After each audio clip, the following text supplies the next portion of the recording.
নমস্কাৰ প্ৰিয় বন্ধু বান্ধৱীসকল, আজি আকৌ নতুন এটা ভিডিঅ' আপোনালোকৰ মাজলৈ লৈ আহিছোঁ।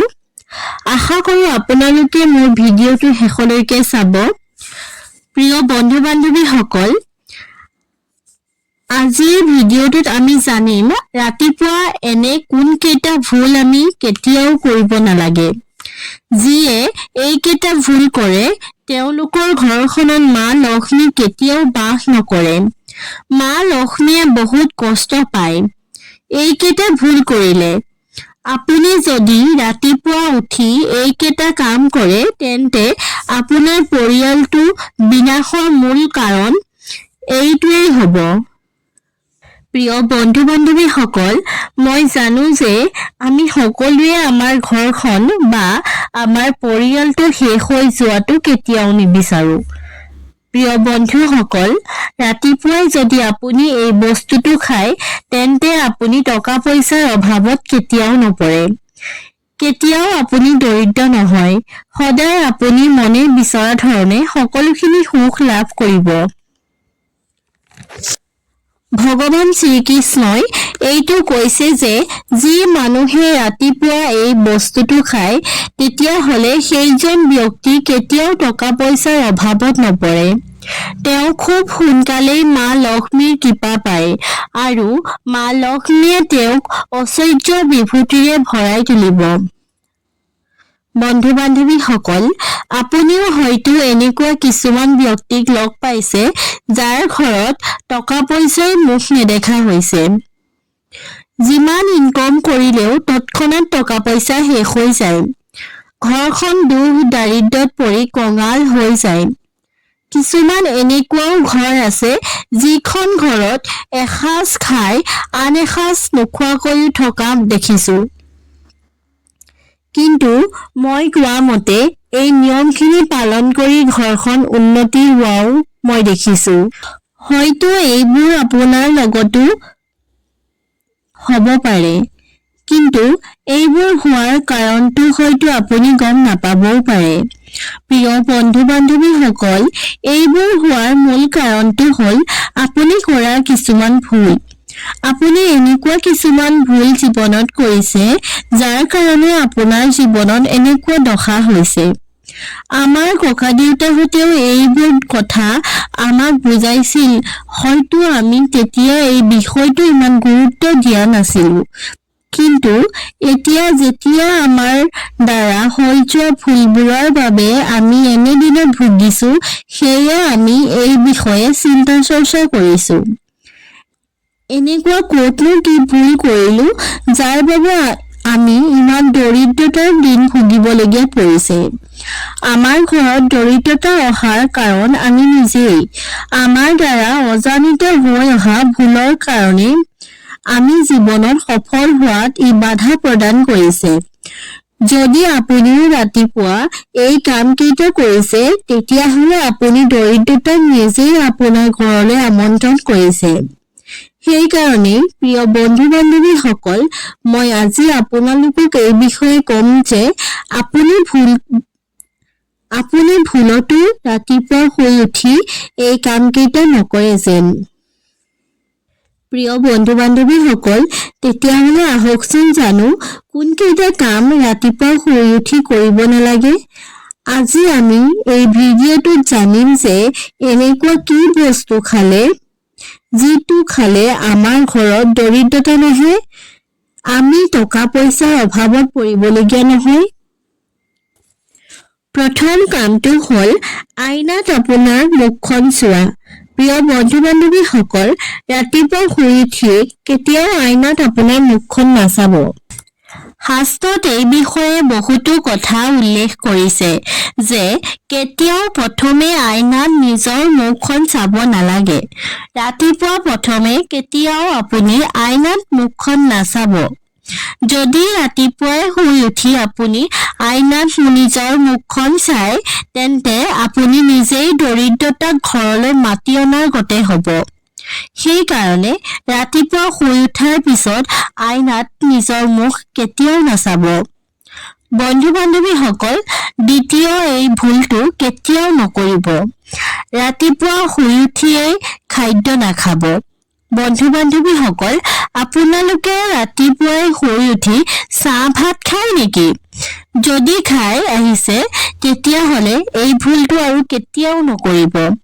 বন্ধু বান্ধৱীসকল, ৰাতিপুৱাই শুই উঠি মুখ হাত নোধোৱাকে, গা নোধোৱাকে আৰু যদি আপুনি সূৰ্য দেৱতাক প্ৰণাম নকৰাকে যদি আপুনি খাদ্য সেৱন কৰি আহিছে, তেন্তে এইটো আপুনি ডাঙৰ ভুল কৰি অহা হৈছে। এনে ভুল আপুনি দ্বিতীয়বাৰ কেতিয়াও নকৰিব, কিয়নো সূৰ্যৰ পৰাই আমি অন্ন পাই আহিছো। সেয়ে সূৰ্য দেৱতাক প্ৰণাম নকৰাকৈ খাদ্য সেৱন কৰাটো অনুচিত বুলি মানি অহা হৈছে। যিসকল ব্যক্তিয়ে ৰাতিপুৱাই শুই উঠি চাহ খায়, তেন্তে আপুনি এই কাম আজিয়েই ত্যাগ কৰক। আপুনি ৰাতিপুৱা শুই উঠিয়েই ঈশ্বৰৰ নাম ল'ব। যদি আপুনি ৰাতিপুৱাই নিগেটিভ কথাবোৰ কৈ থাকে বা নিগেটিভ কথা মনলৈ আনি থাকে, তেন্তে এইটো বহুত বেয়া কথা। ৰাতিপুৱাই শুই উঠি ভগৱানক এবাৰ হ'লেও স্মৰণ কৰিব লাগে। তেতিয়াহে গোটেই দিনটো আপোনাৰ শুভ হ'ব। প্ৰিয় বন্ধু বান্ধৱীসকল, গংগাজল আমাৰ শাস্ত্ৰত বহুত মহত্বপূৰ্ণ বস্তু হয়। পৌৰাণিক কথা অনুসৰি গংগা এনেকুৱা এখন নদী হয় য'ত দেৱী দেৱতাসকলে নিজেই স্নান কৰিছিল। সেইকাৰণে গংগাজলক বহুত পবিত্ৰ বুলি মানি অহা হৈছে। ৰাতি শোৱাৰ সময়ত এটা তামৰ পাত্ৰত গংগাজল ৰাখি থব আৰু ৰাতিপুৱা শুই উঠাৰ পিছত বিচনাখন পাৰি বিচনাৰ ওপৰত এই জল ছটিয়াব আৰু পিছত লোটাটোত বাকী থকা পানীখিনি আপুনি খাই দিব। ভগৱান শ্ৰীকৃষ্ণই কৈছে যে যি ব্যক্তিয়ে এই কাম নিয়মিত ৰূপে কৰে, সেই মানুহৰ সুখ শান্তি প্ৰাপ্তি কৰে। মানি অহা হৈছে যে মৃত্যুৰ সময়ত ব্যক্তিৰ মুখত যদি গংগাজল এচামুচ যদি দি দিয়ে, তেতিয়াহ'লে সেই ব্যক্তিৰ পাপ মুক্তি হয়। যদি আপুনি বিচাৰে যে আপোনাৰ ঘৰৰ পৰা দৰিদ্ৰতা নাইকিয়া হোৱাটো, তেতিয়াহ'লে ৰাতিপুৱা শুই উঠিয়েই হনুমানজীক দৰ্শন কৰিব। আপোনাৰ ঘৰৰ ড্ৰয়িং ৰুমৰ ৱালত হনুমানৰ এখন ফটো ৰাখি থব আৰু তেওঁৰ ফটোখন ৰাতিপুৱা শুই উঠিয়ে দৰ্শন কৰিব আৰু ৰাতিপুৱা তেওঁক দৰ্শন কৰিলে মানুহৰ জীৱনত যথেষ্ট উন্নতি হয়। ৰাতিপুৱা শুই উঠি পৃথিৱীক স্পৰ্শ কৰিব আৰু পৃথিৱীৰ পৰা আশীৰ্বাদ ল'ব। ৰাতিপুৱাই শুই উঠি যদি আপুনি ঘৰৰ পৰা বাহিৰত যদি যাব বিচাৰিছে, তেতিয়াহ'লে 4টামান গোটা চাউল মুখত লৈ ঘৰৰ বাহিৰত যাব। এনে কৰিলে মা লক্ষ্মীৰ কৃপা লাভ কৰিব। আৰু যদি আপুনি কিবা কামত দিনটোৰ বাবে ঘৰৰ পৰা বাহিৰত যাব বিচাৰে, তেতিয়াহ'লে যোৱাৰ আগত ভগৱানৰ ওচৰত ৰাতিপুৱা পূজা কৰোঁতে দিয়া ফুল নাইবা ফল নাইবা মিঠাই যিয়ে ভগৱানৰ ওচৰত দিয়ে তাৰ অকণমান হ'লেও প্ৰসাদ হিচাপে খাইহে বাহিৰত যাব। একো যদি নাপায়, ভগৱানৰ ওচৰত ৰখা পানী ঘটিটোৰ পৰা পানী এচলো হ'লেও মুখত লৈ বাহিৰত যাব। এনে কৰিলে আপুনি ভগৱানৰ কৃপা লাভ কৰিব।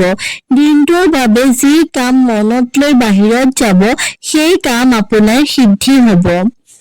আৰু যদি আপুনি ৰাতিপুৱা কিবা কাম সিদ্ধিৰ বাবে ক'ৰবাত যাবলৈ ওলায়, তেন্তে আপুনি ৰাতিপুৱা মিঠা বস্তু খাই যাব। তেতিয়া আপুনি যি কামৰ বাবে যাব, সেই কাম সিদ্ধি হ'ব। ভগৱান শ্ৰীকৃষ্ণই কৈছে যে তুমি যদি ক'ৰবাত যোৱা, তেতিয়াহ'লে কপালত চন্দনৰ ফুট এটা ল'বলৈ কেতিয়াও নাপাহৰিবা। গতিকে বন্ধুসকল, ক'ৰবাত যোৱাৰ আগত ৰাতিপুৱা কপালত এটা চন্দনৰ ফুট ল'বলৈ নাপাহৰিব। শাস্ত্ৰত কৈছে যে যি ব্যক্তিয়ে ৰাতিপুৱা কপালত ফুট এটা লৈ কামলৈ যায়, সেই ব্যক্তিৰ ওপৰত ভগৱানৰ কৃপা সদায় থাকে। কপালত চন্দনৰ ফুট ল'লে আপুনি অকাল মৃত্যুৰ পৰা বাচি থাকিব পাৰিব। বন্ধু-বান্ধৱীসকল, যি ব্যক্তিয়ে ৰাতিপুৱা সদায় সূৰ্য দেৱতাক জল অৰ্পণ কৰে, তেওঁ সমাজত মান-সন্মানেৰে জীয়াই থাকিব পাৰে। তেওঁৰ ওপৰত ভগৱানৰ কৃপা সদায় বৰ্তি থাকে।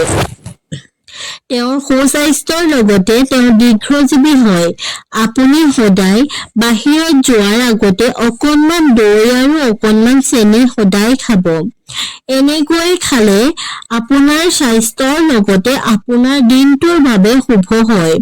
এই কামটো কৰিলে কৰ্মত সফলতা প্ৰাপ্তি কৰিব আৰু নিগেটিভ এনাৰ্জি দূৰ হ'ব। প্ৰিয় বন্ধু-বান্ধৱীসকল, ৰাতিপুৱা সদায় সোনকালে উঠি স্নান কৰি তুলসীৰ গছৰ তলত পানী দিব লাগে। এনে কৰিলে দেৱী দেৱতা প্ৰসন্ন হৈ আপোনাৰ সকলো ধৰণৰ সুখ সমৃদ্ধি লাভ কৰিব, লগতে আপোনাৰ সকলো মনৰ আশা পূৰণ হ'ব। প্ৰিয় বন্ধু-বান্ধৱীসকল, আপুনি এনেদৰে ৰাতিপুৱা সদায় এইকেইটা কাম কৰিব। প্ৰিয় বন্ধু-বান্ধৱীসকল, ভিডিঅ'টো শেষলৈকে চোৱাৰ বাবে আপোনালোকলৈ অশেষ ধন্যবাদ থাকিল। আৰু আপুনি যদি মোৰ চেনেলটোত নতুন হয় তেন্তে মোৰ চেনেলটো ছাবস্ক্ৰাইব কৰি দিব, লগতে কমেণ্টত জয় মা লক্ষ্মী বুলি লিখি দিব। ধন্যবাদ।